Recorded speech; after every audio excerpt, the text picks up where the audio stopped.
د منظور احمد پښتین د نیولو په غبرګون د پکتیاوالو لاریون.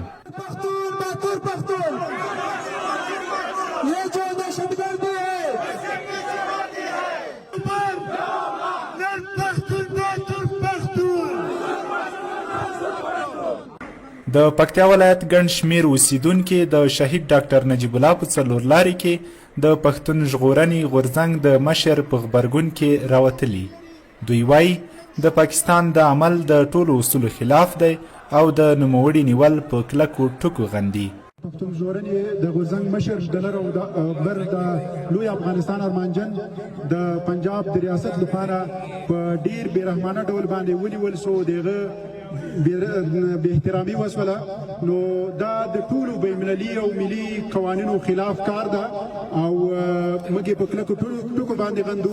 سره غیر قانوني چلن کېږي، همداسې پښتنو سره روان ده، هغه که کوز پښتانه دي او که پاس پښتانه دي، د دوی سره ظلم روان ده. ځکه منظور پښتون خو هغه څوک ده چې نه یې اسلحه راخیستې ده او نه یې کوم بل ظلم کړی ده. د سوله ییزې مظاهرې او د سوله ییز حرکت لارې مخته ځي او د خپلو قومونو حقونه غواړي. د لاریون ګډونوال وایي پاکستاني اداره دې منظور پښتین ژر تر ژره خوشی کړي. دوی وایي که یې غوښتنې ونه مني، د هیواد په ټولو ولایتونو او د نړۍ په ګوټ ګوټ کې د پښتنو او لروبر افغانانو د حق غوښتنې لاریونونه به همداسې دوام پیدا کړي. د پکتیا د ولایتي شورا د پکتیا د مېړنیو ولسونو په استازیتوب په نړیواله ټولنه باندې غږ کوو چې هر څومره ژر چې کېدای شي منظور پښتون باید خوشی شي. حرکتونو باندې ټوله نړۍ قایله ده، هر څوک حق لري چې سوله ییز له خشونته پرته خپل حق وغواړي. په همدغه جریان کې منظور پښتون چې دا دوم کال دی د پښتون ژغورنې بنسټ رامنځته کړی، همداسې مخکې ځي د خپلو حقوقو غوښتنه کوي.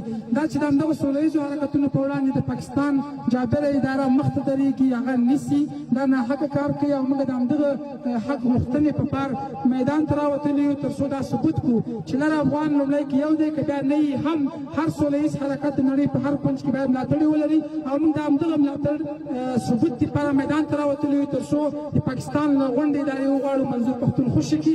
همدغه سوله ییز حرکتونه د حق دی. د پښتون ژغورنې غورځنګ مشر منظور احمد پښتین د دوشنبې په شپه په پېښور کې له خپلو ملګرو سره یو ځای د پاکستاني ادارې د پولیسو له لورې ونیول شو. بلخوا د پاکستان پولیس وایي نوموړي په خپله یوه وینا کې د دې هیواد د قانون سپکاوی کړی او په وینا یې د پاکستان هیواد قانون ته د رد او یا د نیمګړي قانون د کلمې استعمال جرم بلل کیږي. فیض الله فیضي، ژمن ټلویزیون، پکتیا.